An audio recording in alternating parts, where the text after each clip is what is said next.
quero saudar Deus. Jesus.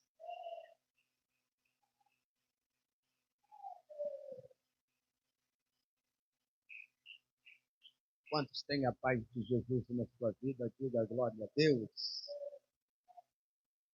Meus irmãos, quem trouxe a Bíblia, por favor,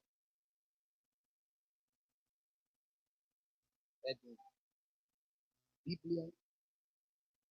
Deus abençoe os irmãos que nos acompanham através da internet. Que a bênção de Deus possa nos alcançar de maneira poderosa também nessa noite. Mais um ensino da palavra de Deus. E de nós estamos tocados pelo Espírito Santo. E nós sairemos daqui edificados. 2 Coríntios, capítulo 12, na semana passada, nós trabalhamos nesse ponto e eu falei na semana passada sobre a dor revela a nossa humanidade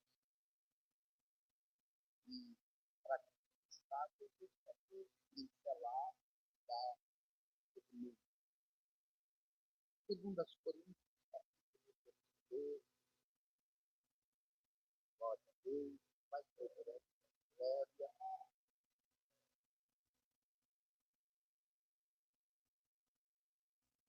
2 Coríntios, capítulo 12,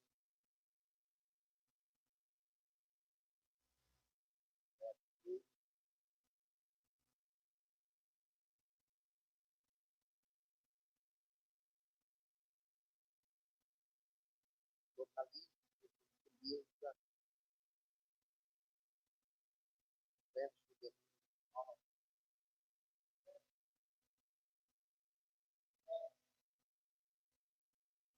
2 Coríntios, capítulo 12,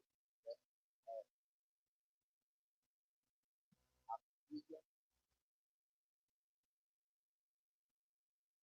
Quando nós tivermos a primeira leitura,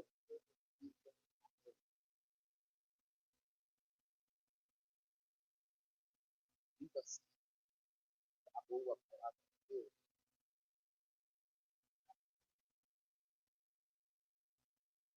Na tradução, está escrito assim, e ele disse, a minha graça te basta, pois o meu poder se aperfeiçoa na debilidade.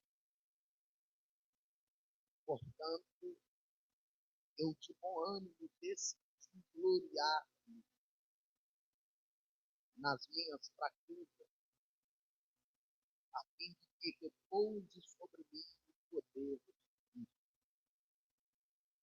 A tradução Almeida, revista corrigida, diz assim, e disse-me, a minha graça te basta, porque o meu poder se aperfeiçoa na fraqueza.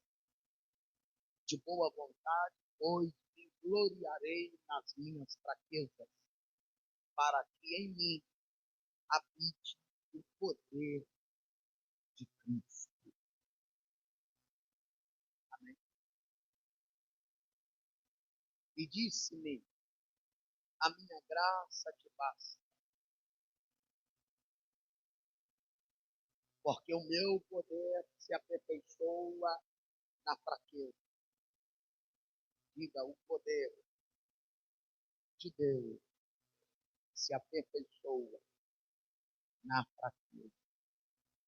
Olha para alguém que está próximo.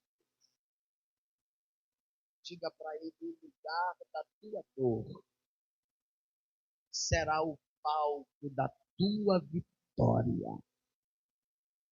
Diga para ele entender que eles não entenderam. O lugar da tua dor será o palco da tua vitória. O lugar da tua dor será o palco da tua vitória. Não, se mova, vai até alguém, pelo amor de Deus. Diga para ele: o lugar da tua dor será o palco da tua vitória. Vai falando para um ou dois ou três até eles entenderem. O lugar da tua dor será o palco da tua vitória. Diga alguma coisa, pelo amor de Deus. Aleluia. Meus queridos e prezados irmãos, olha para mim, por favor. Nós acabamos de fazer a menção desse texto pela segunda vez. Só que nós não podemos desconsiderar os capítulos anteriores, que são o capítulo 10 e o capítulo 11, desta carta de Paulo a 2 Coríntios. O apóstolo Paulo, ele é enfático, desde o capítulo 10, ele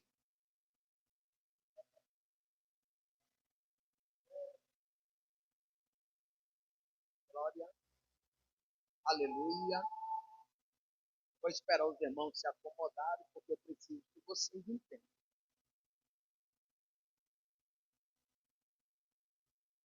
Amém? O apóstolo Paulo, desde o capítulo 10, ele começa falando das suas fraquezas e em que ele se gloriaria. No capítulo 10, do verso 13, Paulo escreve dizendo que, mas nós não nos gloriamos além da medida, mas nos gloriamos conforme a regra que Deus nos designou com medida para chegarmos até vós.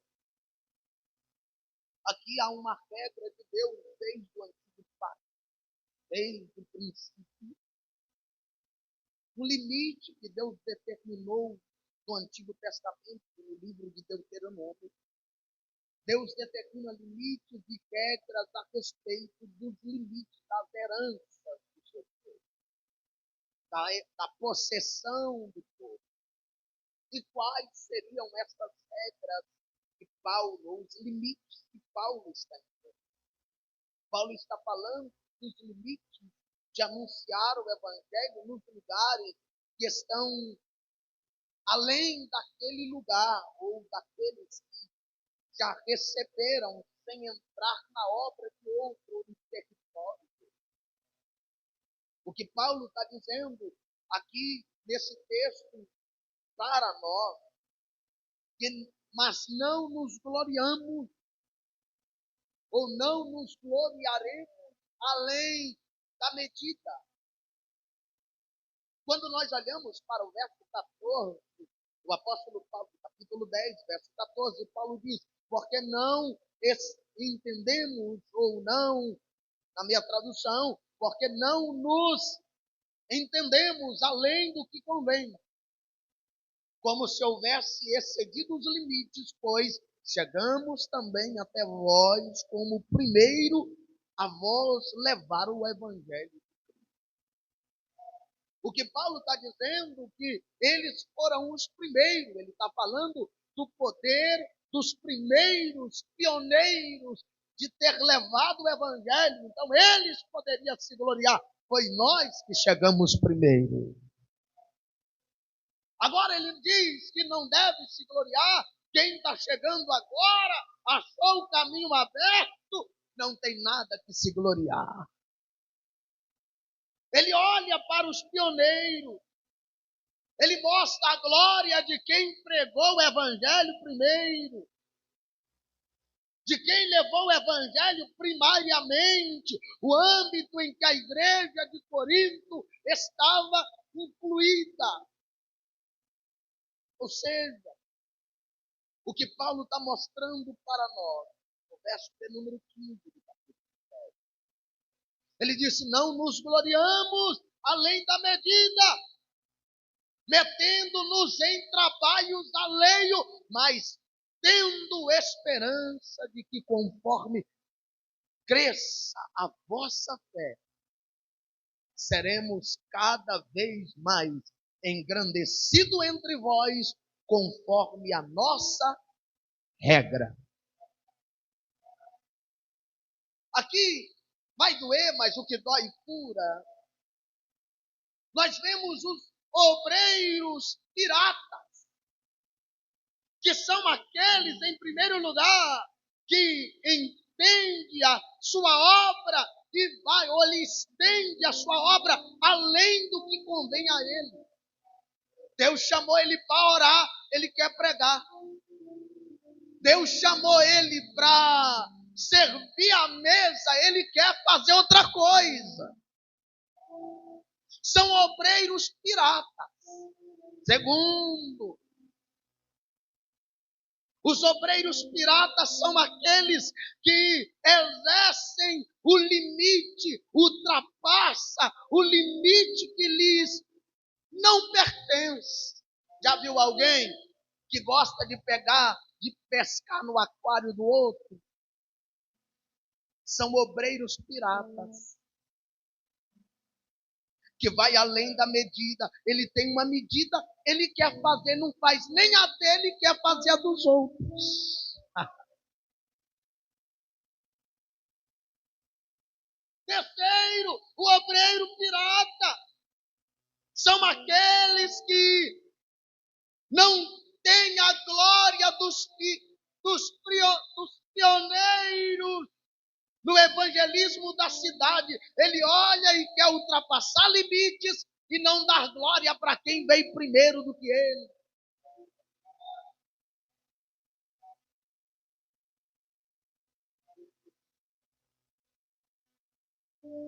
Olha o João. João veio primeiro do que Jesus na terra, nasceu. Mas ele olha, o que importa é que ele e eu diminua, porque ele é antes de mim.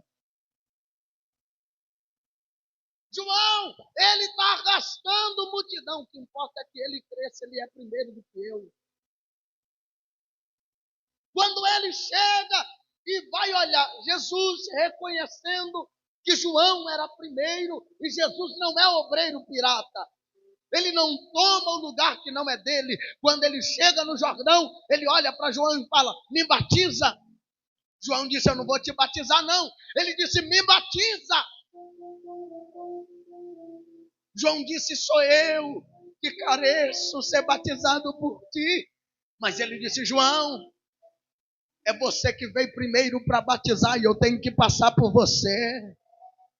É você que tem que me dar o aval de autorização para me fazer o que eu tenho que fazer. Eu preciso vencer essa barreira e é você que veio primeiro.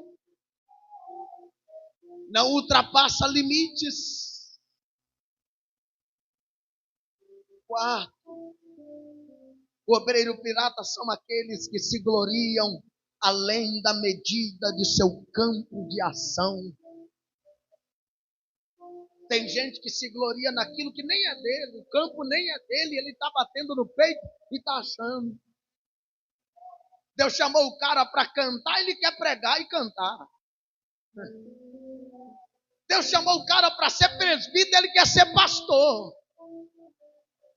Deus chamou o cara para ser diácono, ele já quer ser alguém maior do que o diácono. Cumpre a sua missão, não glorie naquilo que você não foi chamado para se gloriar. Ô glória, você está aí, irmão. Quinto, o obreiro pirata são aqueles que se metem no trabalho alheio.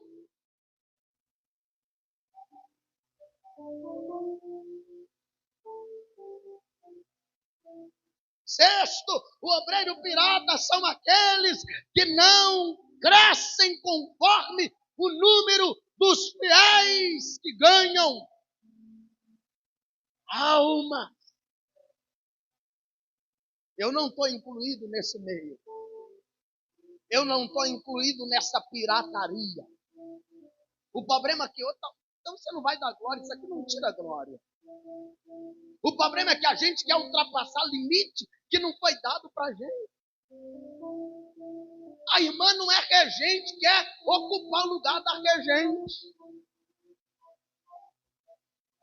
A irmã não foi chamada para ser regente. A irmã foi chamada para ser componente, não regente.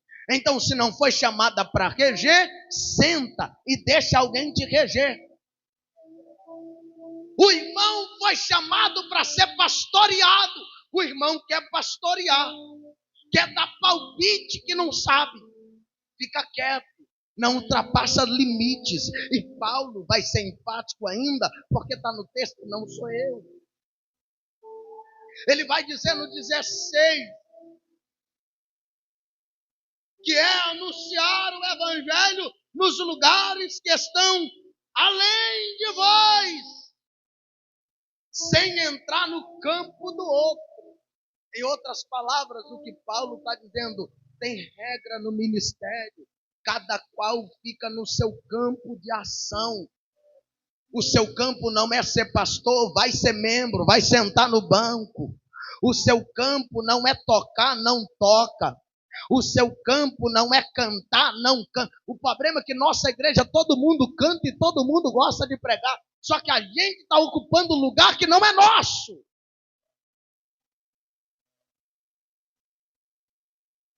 Isso é a regra de ouro, gente, do evangelista, do evangelismo.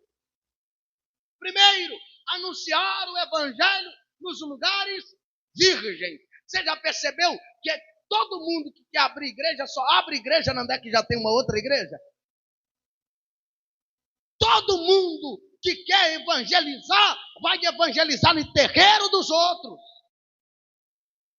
Mas quem é que quer ir na boca de fumo? Ninguém quer. Lá é perigoso, pastor. Quem é que quer ir pregar para os noia? Não, é perigoso me roubar. Tem que pregar o evangelho no lugar virgem que ninguém nunca pregou, ninguém nunca foi. Abrir igreja no lugar que tem igreja é fácil. O problema é ir lá no Carandiru pregar o evangelho. O problema é ir lá no hospital que ninguém vai, ninguém quer.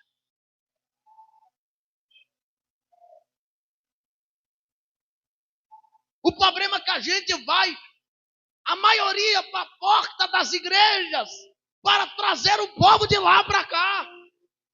É mais fácil, porque todo mundo já conhece. Pregar para quem não conhece o evangelho é difícil. É ou não é? Porque às vezes você ouve, não quero ouvir a palavra. Eu não quero o seu Deus. E o problema é esse, que a gente está acostumado de ouvir só assim das pessoas. Eu recebo o evangelho, eu quero o seu Jesus. Aonde é a sua igreja? Eu quero ir lá. Qual o dia de campanha? Qual o dia que tem pastor de fora? Qual o dia que tem culto de revelação, de libertação? O povo só quer saber disso. Não é ímpio, é crente. Por quê? A gente está perdendo tempo com crente e deixando de pregar o evangelho em lugares que ninguém nunca pregou.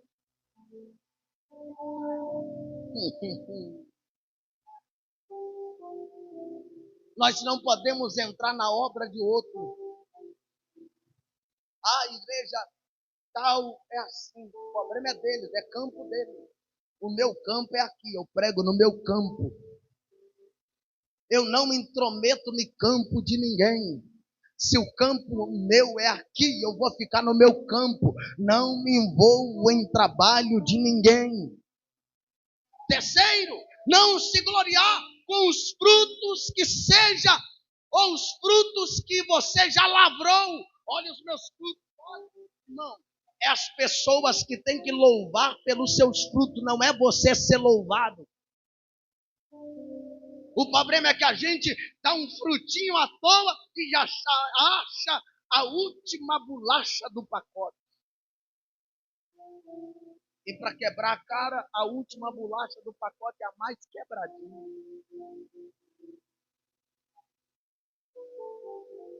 Parece que é a mais gostosa, né? Só que Deus está olhando para nós e está dizendo: não louva você mesmo, deixa que os outros te louvam. Quando você olha para um pé de fruta, você louva pelo fruto ou pelo pé? Você louva é o pé ou é o fruto? Nossa, que fruto lindo, que fruto gostoso. Você talvez, quando você faz a feira, você não viu a árvore, mas viu o fruto e disse: que bom, que delícia. Olha esta uva como ela é doce, mas já foi lá na uveira? Não foi. A árvore está sendo louvada quando você diz: que fruto maravilhoso.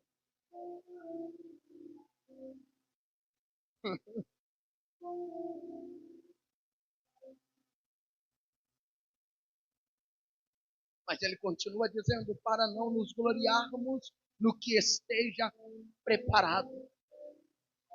Para não nos gloriarmos no que estejam já preparados. Não se gloriem.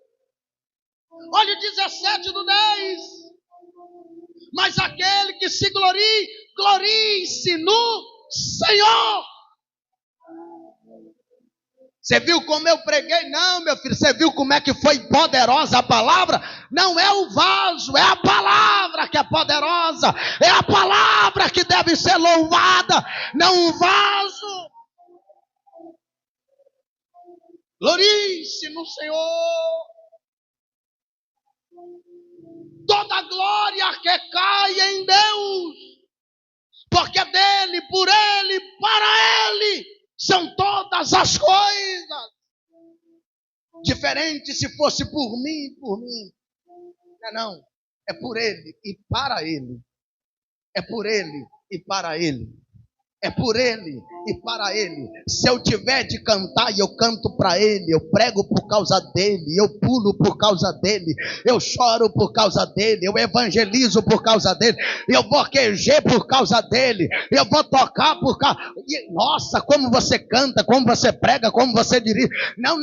A glória dele, porque é dele, por ele e para ele são todas as coisas. Glória no céu, glória na terra, glória no céu, glória na terra, glória na igreja.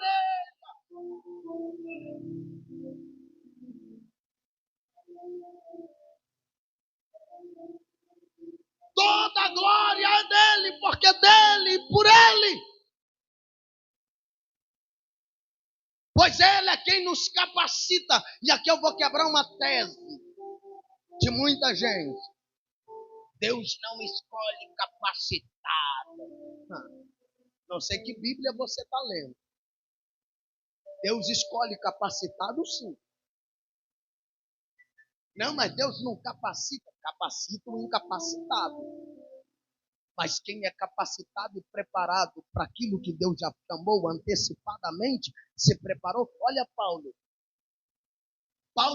Daqueles que estudaram com Paulo, Paulo era o melhor de todos eles. Deus poderia ter pegado uma coisa melhor do que Paulo. E Paulo foi o melhor de todos eles. E Deus escolheu Paulo, o maior teólogo, o maior missionário.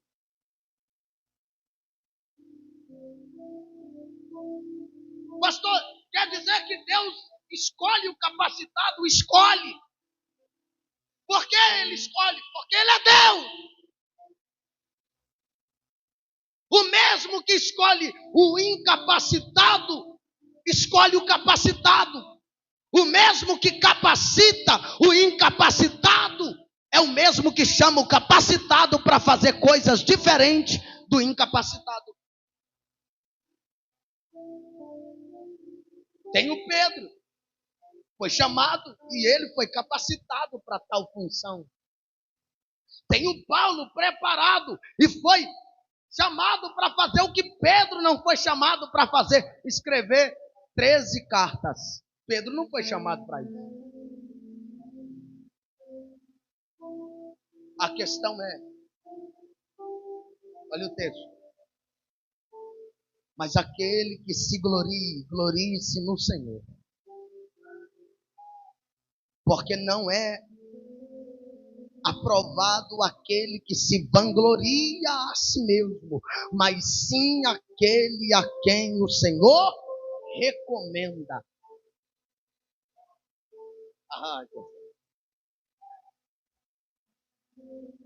A síndrome de Lúcifer tem atacado os obreiros, os ministros, os verdadeiros, porque os falsos não. Porque tudo que o demônio quer, vou usar esse termo, é que nós sejamos reprovados.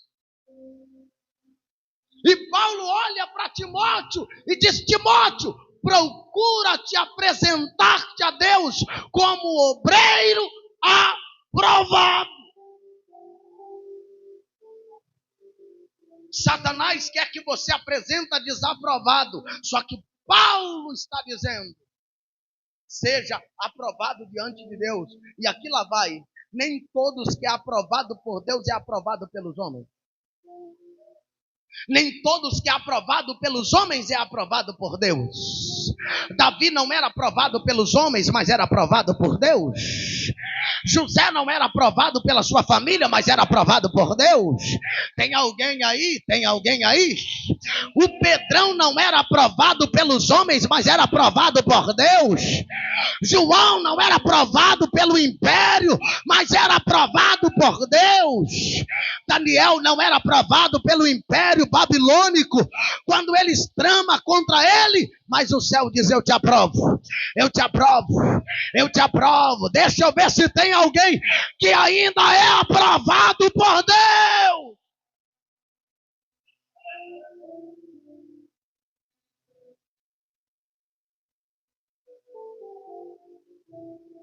Aqueles, pastor Ailson, Deus abençoe, obreiros ou ministros de Deus, os verdadeiros, eles sofrem, têm sofrido, têm sido muitas das vezes reprovados e não podem ser recomendados por Deus. Tem gente que Deus não recomenda.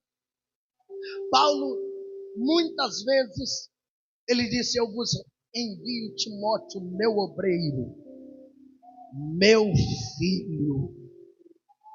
Eu mando Tito, o meu cooperador.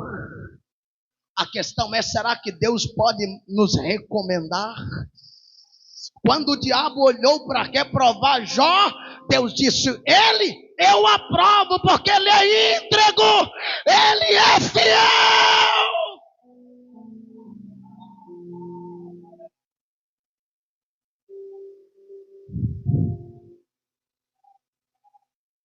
Vamos embora para o 11 para chegar no 12.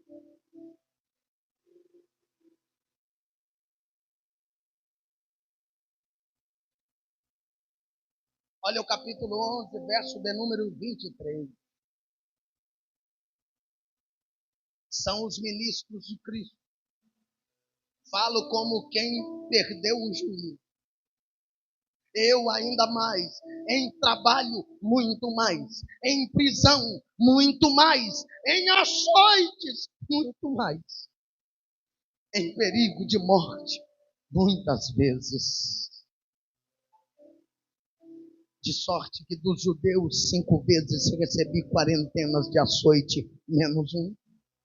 3 vezes fui açoitado com vara, 1 vez fui apedrejado, 3 vezes sofri naufrágio. 1 dia e 1 noite estive como naufrago em alto mar. Mas no 29 ele disse: quem é fraco, sem que eu também seja fraco com ele. Quem se escandaliza, sem que eu não arda em indignação.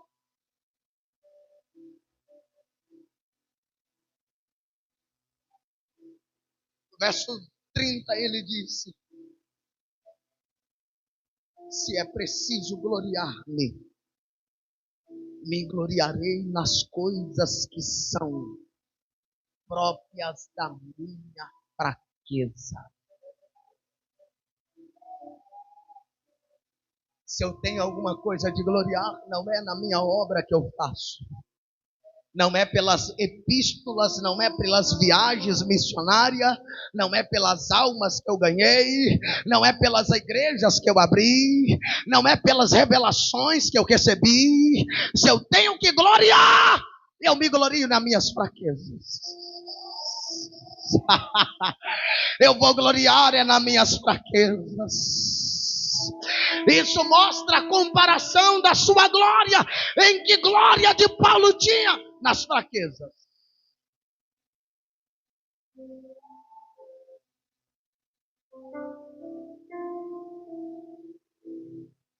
O lugar da tua dor será o palco da tua vitória. Apedrejado, açoitado, ferido, mas no mesmo lugar da dor de Paulo, Deus transformou em palco da vitória de Paulo.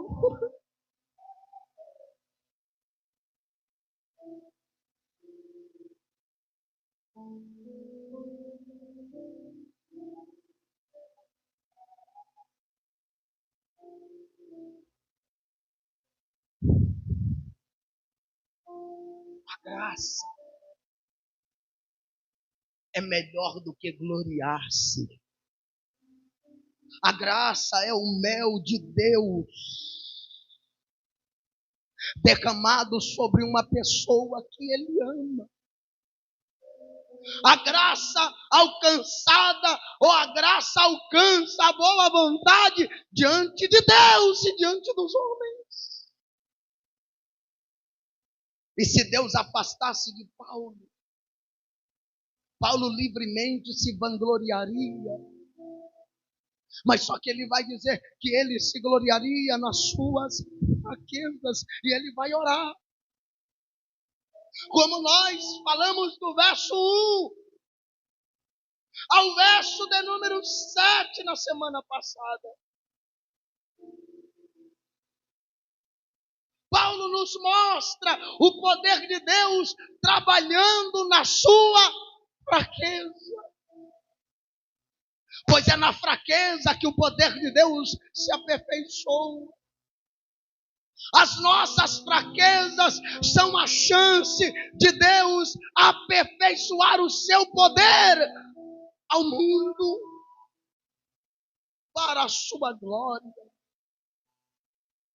A verdade é que nós precisamos permitir que Deus aperfeiçoe o seu poder em nossa fraqueza. E o problema é que nós, muitas das vezes, nos achamos fortes demais. E quando Deus quer aperfeiçoar o seu poder, Ele não aperfeiçoa, porque nós tomamos a frente. Como Deus aperfeiçoou o seu poder na minha fraqueza.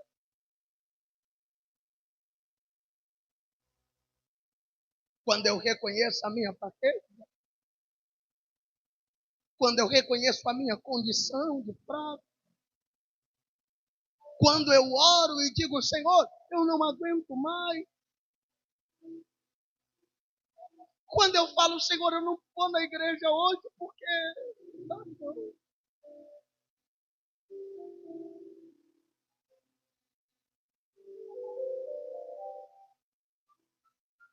Em 2 Crônicas, capítulo 20, o poder de Deus se aperfeiçoou na fraqueza de Josafá, e Josafá soube disso antes de Paulo. Quando Josafá ora a Deus dizendo, não há força em nós. O que é feito das tuas promessas, ditam nossos pais. Josafá pega as crianças, bota na frente do exército, diz, vão cantar. E o salmista antecipa no Salmo 8:2, da boca das crianças e dos que mamam, tu suscitaste força por causa dos teus adversários para fazer calar o inimigo.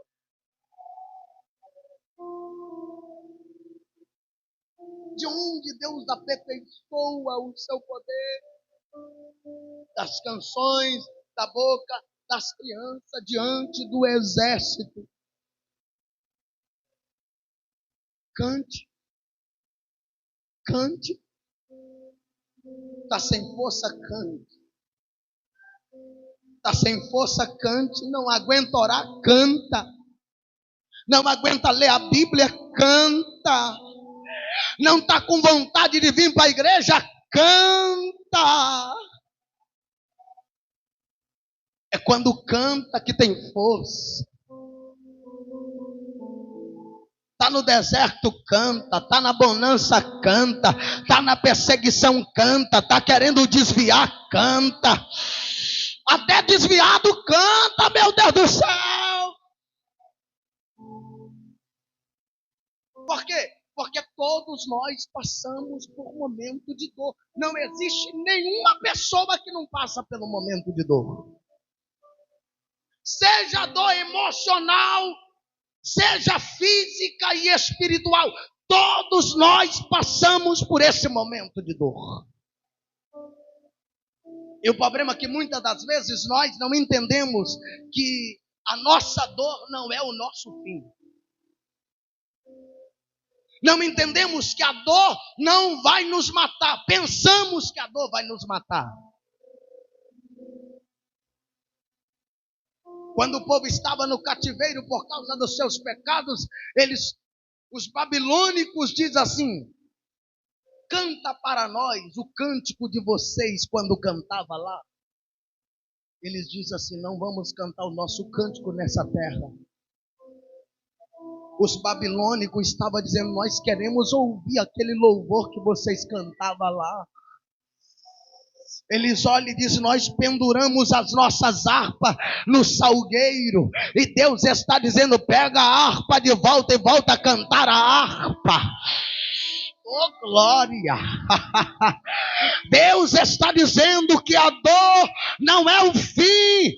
A dor é o processo que Deus usa para manifestar a sua glória.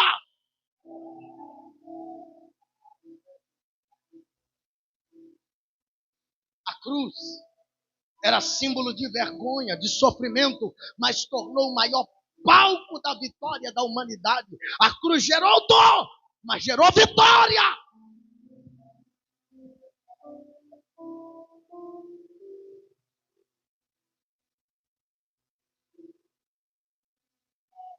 O lugar que hoje parece ser cenário de derrota para você pode ser transformado em um palco da maior vitória. Levanta a mão direita para cima. O lugar da tua dor hoje, o lugar que parece ser derrota, o lugar que parece ser de queda, o lugar que parece ser de vergonha, vai ser transformado em um palco da tua maior vitória. Vai ser transformado no palco da tua maior vitória, porque Deus está trabalhando na dor.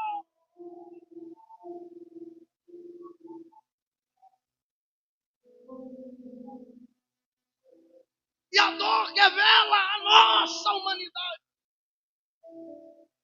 A dor é para provar que nós somos humanos. Humano sente dor. Humano chora. Humano cansa. Humano fica estressado. Humano também tem hora que dá vontade de parar. É para provar que você é humano. Humano precisa de psicólogo. Humano precisa de médico.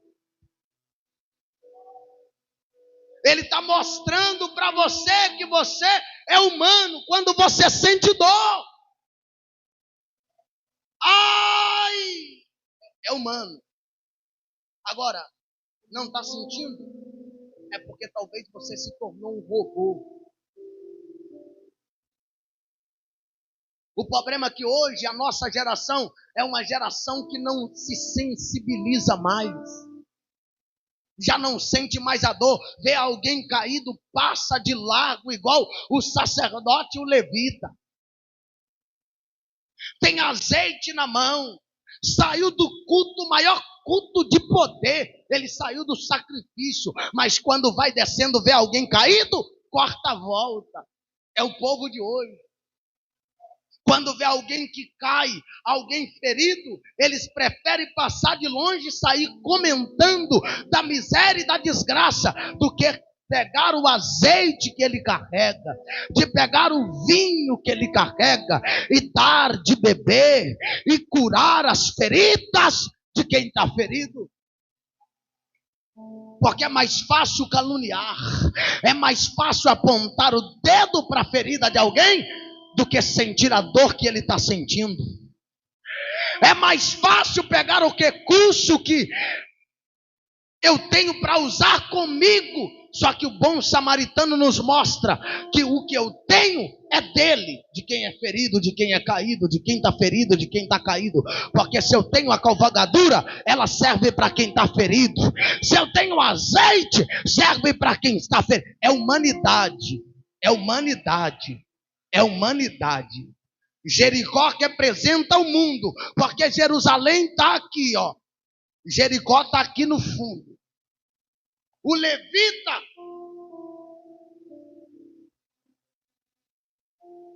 e o sacerdote acabou de sair daqui para descer para o mundo.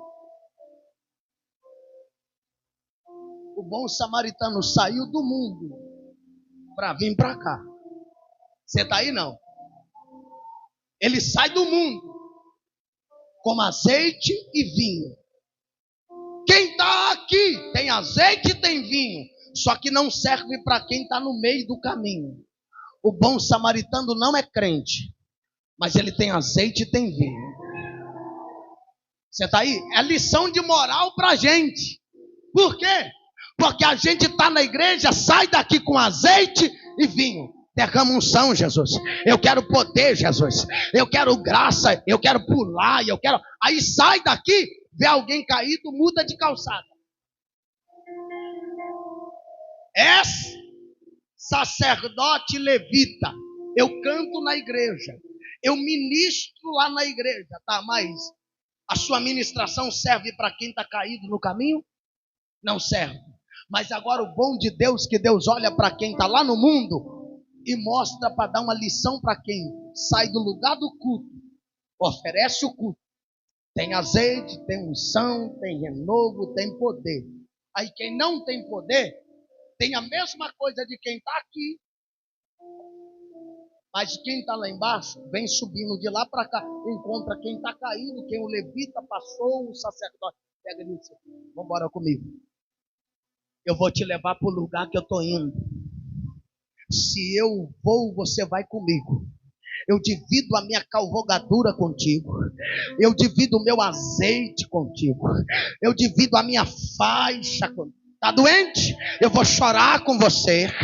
Eu vou evangelizar você. Ninguém está pegando, mas deixa para lá. Isso é humanidade. O problema é que quando nós fugimos da dor, nós perdemos a oportunidade de experimentar a força que só vem de Deus. Aproveita a força que vem de Deus. Aproveita a força que vem de Deus. Reconhece que você é humano. Reconhece que você sente dores. Segundo,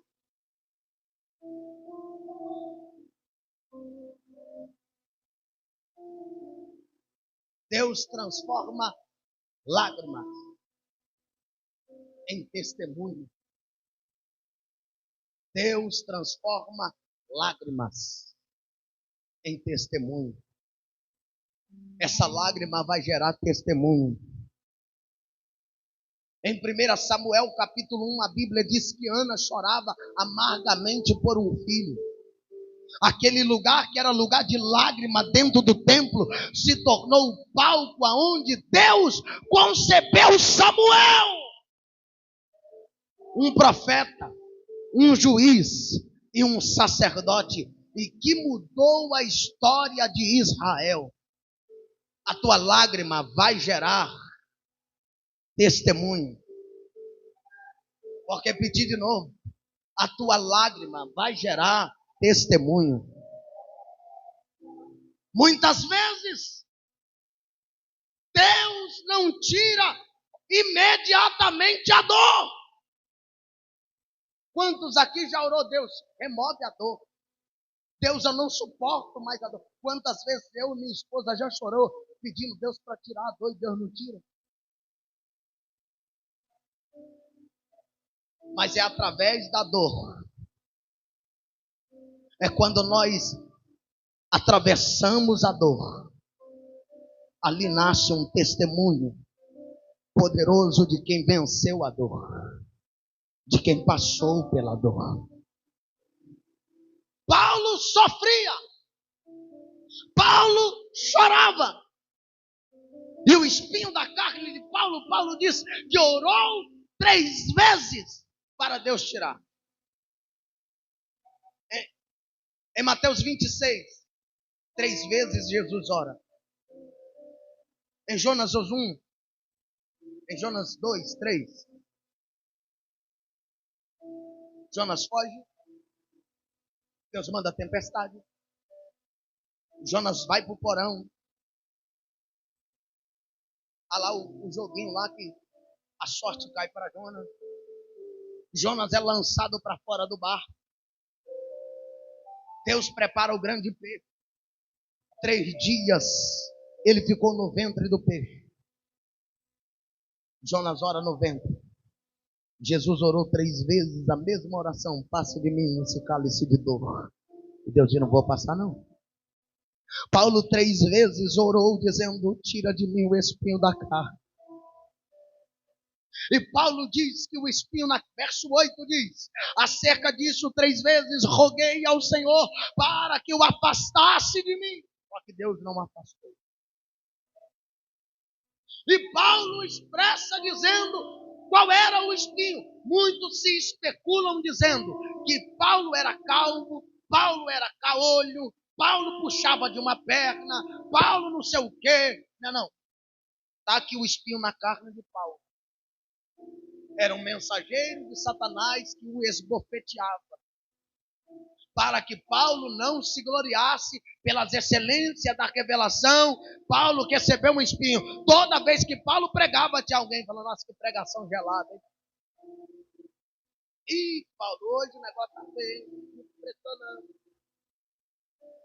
Toda vez que Paulo ia, eu mostrei para vocês aqui, Paulo apanhando. Eu mostrei para vocês, Paulo sendo açoitado em naufrágios.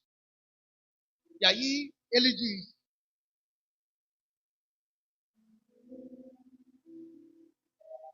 que é um mensageiro de Satanás que procurava ocasião para esbofeteá-lo. Ou para envergonhá-lo. Mas Paulo não deu ocasião para eles durante o seu ministério. Me embate. Mas a única coisa que eu glorio não é no que eu fiz. É nas minhas fraquezas. Porque quando eu estou fraco, aí eu estou forte. Paulo estava dizendo, eu sou tão fraco que pode bater em mim. Porque quanto mais bate, mais forte eu fico.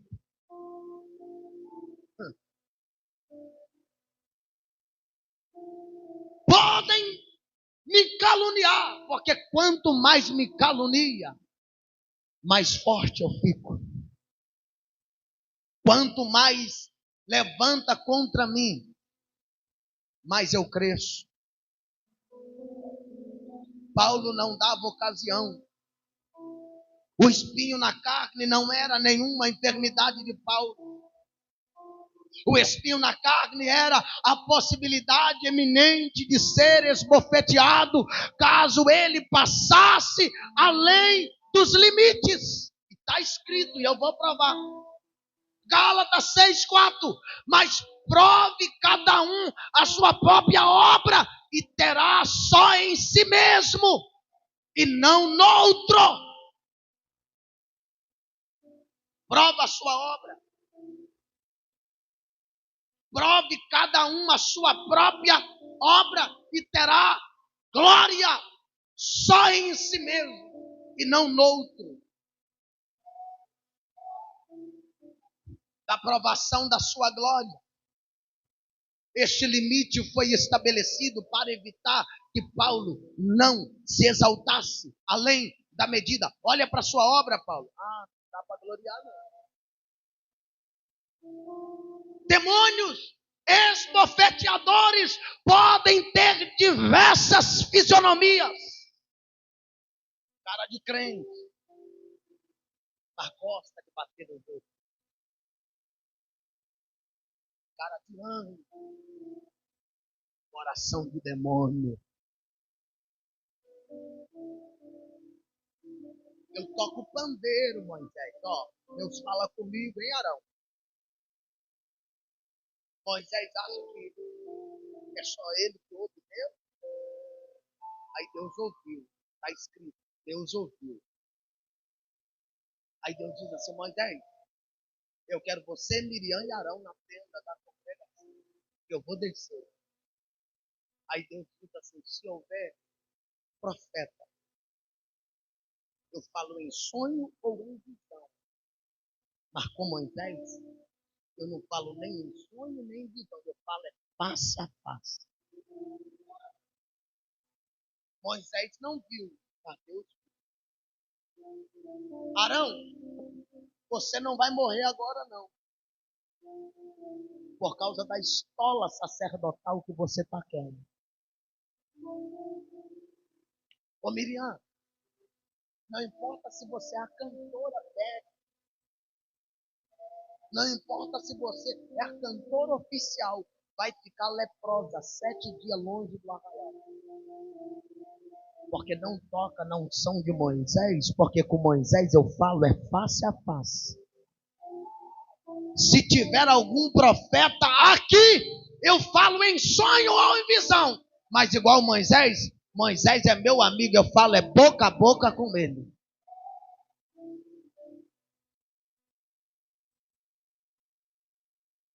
O problema é que os demônios esbofeteadores eles podem ter diversas faces. E dá para identificá-los. Porque está cheio deles por aí. Você vira as costas, eles começam a te açoitar. Começa a te esbofetear. Você viu como é que a irmã errou? Você viu como é que o pastor errou até na fala? Pois é.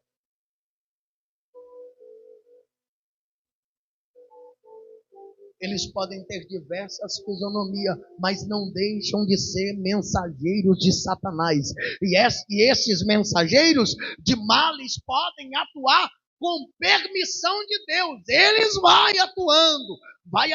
Lembra do trigo e do joio? Ele atua. E eu ouvi alguém que pregou aqui nesse altar dizendo que tem que arrancar o joio. Tem não? O joio fica. Porque se nós arrancarmos o joio, o trigo fere. O Senhor disse, deixa crescer junto o trigo com o joio. Porque o joio, e eu qualquer dia vou pregar sobre isso, quando ele nasce no meio do trigo, o joio não tem raiz profunda. O joio se entrelaça na raiz do trigo. O joio, ele pega toda a vitamina do trigo. Ele cresce mais do que o trigo. Parece que ele fica mais bonito do que o trigo. Só que a diferença do trigo para o joio é que quando o vento assopra, o trigo deita e o joio fica de pé. É aí que faz a diferença. O problema é que tem muita gente que na hora da dor não se curva. É joio. O problema de muita gente na hora que a língua bate nele, ele bate a língua também. O trigo não bate.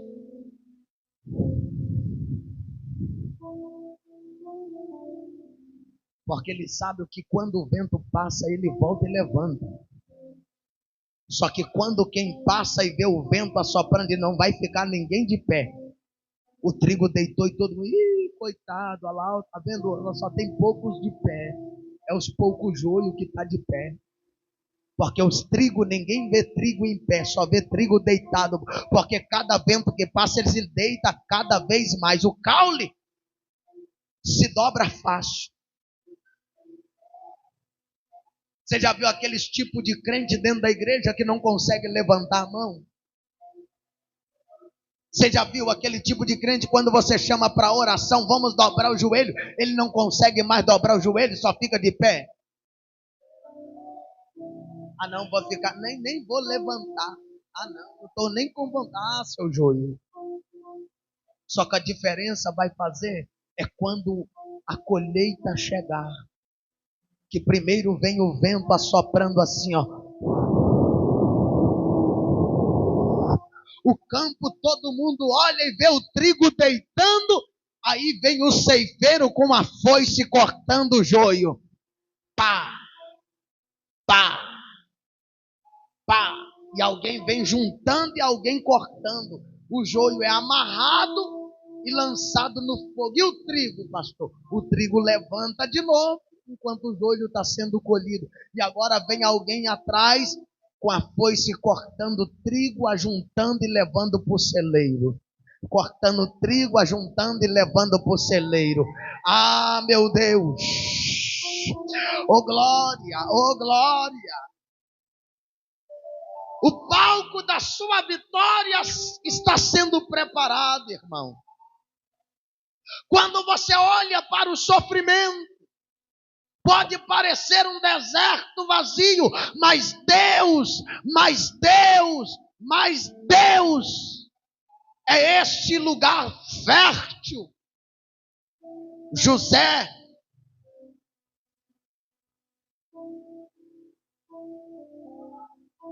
olhava para o seu deserto vazio, prisão vazio, todo mundo esqueceu. Só que o céu estava dizendo aqui, é lugar fértil. É lugar fértil. Isaac vai para o deserto. Ninguém conseguia colher no deserto. Deus olhou e disse, não desça para o Egito, semeia nesse deserto. Isaac semeou naquele ano, e no mesmo ano ele colheu 100 vezes mais. Sabe por quê? Porque o deserto é o lugar fértil com Deus. Quem olhava para ele disse, está jogando semente fora. Mas Deus disse, quem está comigo não joga semente fora. Oh, aleluia. Orai, Xanda, Candorábia. Onde você planta a tua vitória é nesse lugar fértil com Deus. José chorou no poço, sofreu na prisão, mas foi exatamente naquele Egito que Deus levantou ele como governador. O palco da tua vitória está sendo preparado por Deus.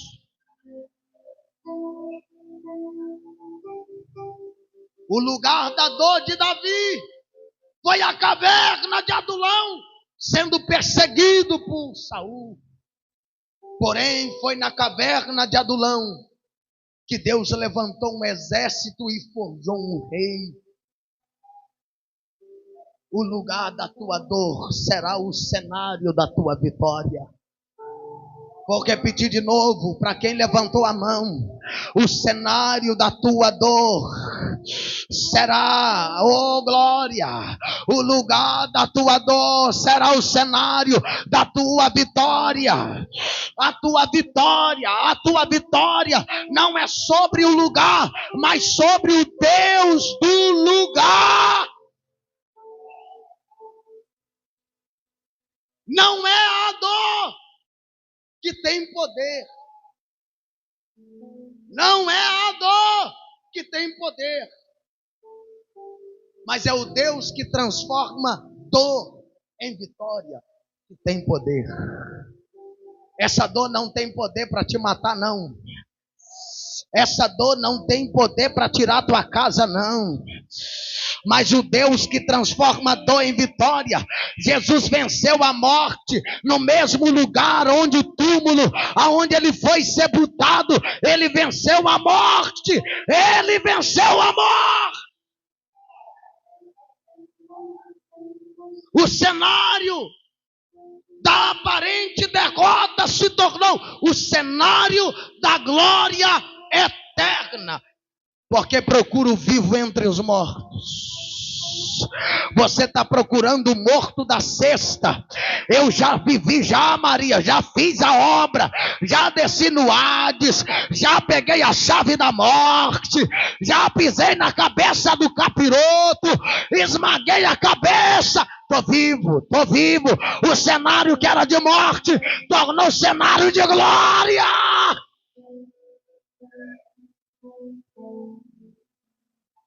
O que marca não é onde você está, mas o que Deus fará neste lugar que você está. Vou repetir de novo. O que marca não é onde você está, mas o que Deus fará neste lugar. Deus vai fazer coisas grandes neste lugar da tua dor. Ai. É no lugar da tua dor que Deus vai gerar vitória. Tem propósito nesta dor.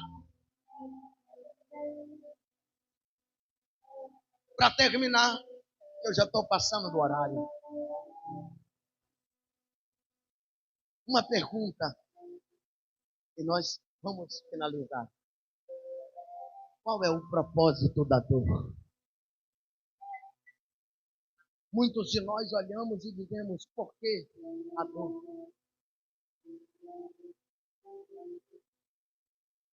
É porque é a dor que nos aproxima de Deus. É a dor que nos aproxima de Deus e nos ensina a depender de Deus. Você já percebeu que é na dor que a gente corre para a igreja? Você já percebeu, é na dor que a gente ora mais? Você já percebeu que é na dor que você é mais usado, é na dor? Você já percebeu, é o dia que você está sentindo dor e o dia que você não quer a oportunidade que você tem? Ô irmão, dá para você pregar? Ô irmão, dá para abrir o culto? Ah, hoje eu não estou podendo, mas é na dor. Porque é a dor que te aproxima de Deus. É a dor que nos prepara para suportar responsabilidades maiores no futuro. Deus não vai te dar responsabilidade no futuro se você não suportar essa dor. Se não suportar a calúnia, se não suportar o olhar torto, se não olhar a língua fraudulenta, se não suportar o sofrimento, você não vai viver coisa maior no futuro. Mas se suportar, se prepare. A dor nos serve como testemunho para outros, mostrando que Deus é capaz de transformar desgraça em graça. Nossa, você... Deixa eu dizer uma coisa aqui. Eu aceitei Jesus numa igrejinha do tamanhozinho dessa porta, mais ou menos nessa cadeira aqui. Daria esse quadrado da Dulcineia, lá assim, um quadrado. Um buquinho. Aqui era o altar, ali era a igreja, tinha uma pilastra, eu sentava sempre atrás da pilastra. Eu aceitei Jesus nessa igreja, fiquei lá em média de 3 anos servindo a Jesus. E depois eu saí dessa igrejinha, muita perseguição, os próprios crentes, tinha 20 crentes. Comigo e meu irmão. Eu e meu irmão eram os mais perseguidos, porque todo mundo falava da gente, batia na gente, o pastor batia na gente, pregava contra a gente. E aí, um dia eu já estava tão cansado daquela vida naquela igreja. O pregador foi e disse, se você está morrendo nesse lugar, saia. E eu falei, ele está falando comigo? Ele falou umas 4 vezes. Eu fui abrir a Bíblia, aí Deus falou, eu falei, Deus, se é para mim sair daqui para outro lugar, porque talvez aqui não, eu vou morrer aqui. E a gente estava sofrendo muito, só nós dois de jovens, e apanhava. E aí eu abri a Bíblia, no livro de Isaías, Deus disse, vai porque eu sou contigo. No próximo culto nosso, era na segunda-feira, eu disse, meus irmãos, hoje eu estou despedindo desta igreja, estou indo congregar na sede. Tinha que andar mais ou menos em média de 40 minutos para ir para a sede. Eu fui para a sede, congregar na sede, e aí eu não voltava mais naquela igreja. Depois passou mais ou menos, eu congreguei na sede, em média de um ano e meio, e aí eu saí para fazer a obra de Deus. Deus me chamou para a obra. Em 2014, eu saí pela igreja, passei em média de uns 4 para 5 anos sem voltar lá.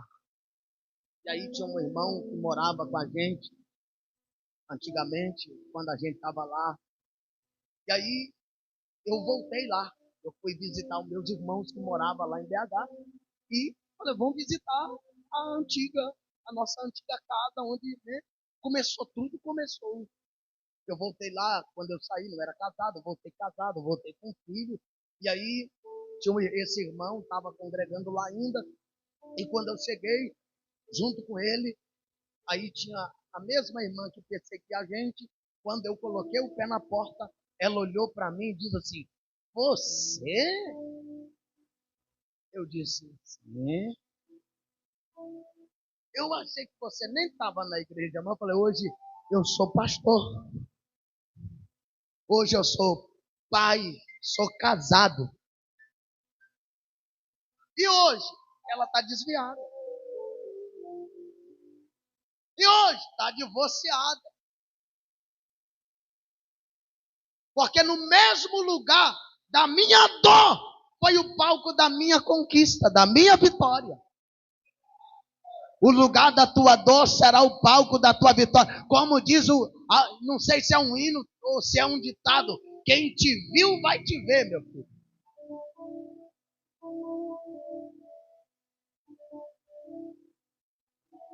A dor nos serve de testemunho.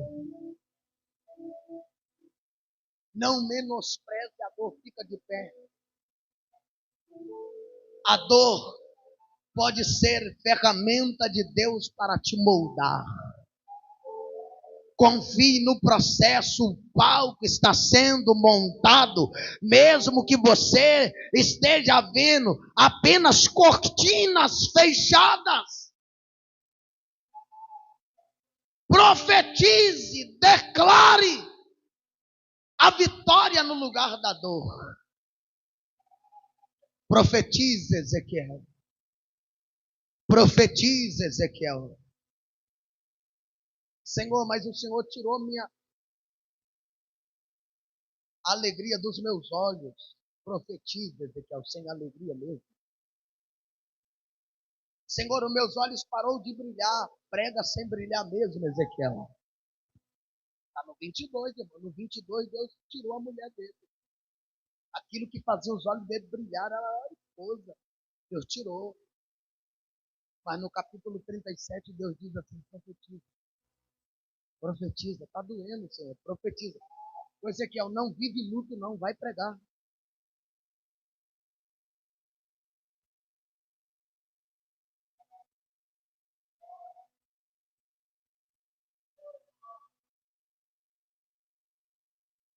Quando nós perdemos o nosso filho, há alguns anos, 6 anos, há 6 anos, nós estávamos no pior da nossa vida. Eu vivi um luto em cima do altar. Na semana, eu tinha uma agenda de pregar num evento da nossa igreja. O irmão era uma coach. Você quer escalar alguém para pregar? Eu vou pregar na semana. Nós sepultamos ele Na quarta, nós sepultamos na quinta. Na sexta eu estava em cima do altar de manhã e de noite. No sábado eu estava pregando no evento. No domingo eu estava na Santa Ceia. No domingo à noite eu estava no culto de jovem pregando. Na segunda de manhã eu estava no culto de doutrina. Na segunda noite eu estava no culto de doutrina. Eu vivi o meu luto no altar. No mesmo lugar da minha dor foi o local da minha vitória. O problema é que a gente quer fugir da dor. E a dor é aonde Deus prova a glória dele na nossa vida. Não foge da dor. Segure na mão de alguém. Eu já vou terminar. Segure na mão de alguém. Aperta a mão dele e diga: não fuja da dor. Não fuja da dor. Não fuja da dor. Porque o lugar da tua dor será o palco da tua maior vitória. Suporta calado. Se não dá para calar, grita, pelo amor de Deus. Se não dá para passar sozinho, pede ajuda. Paulo, no final da vida, não aguentava mais a dor. Ele grita: Timóteo, vem ter depressa comigo e traz os pergaminhos, a capa e traz João Marcos. Não dá para viver a dor mais sozinho. Eu preciso de ajuda. Se não consegue mais aguentar sozinho, chame alguém para te ajudar. Oh, aleluia. Alamaya Xandarabia Candaraias. Se não suporta mais sozinho, chame, pede ajuda para alguém que está do seu lado, liga para o irmão, me ajuda na oração, porque eu não aguento mais.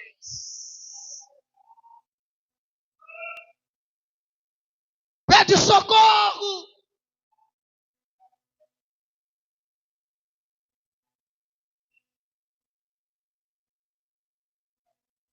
Ai. Aleluia.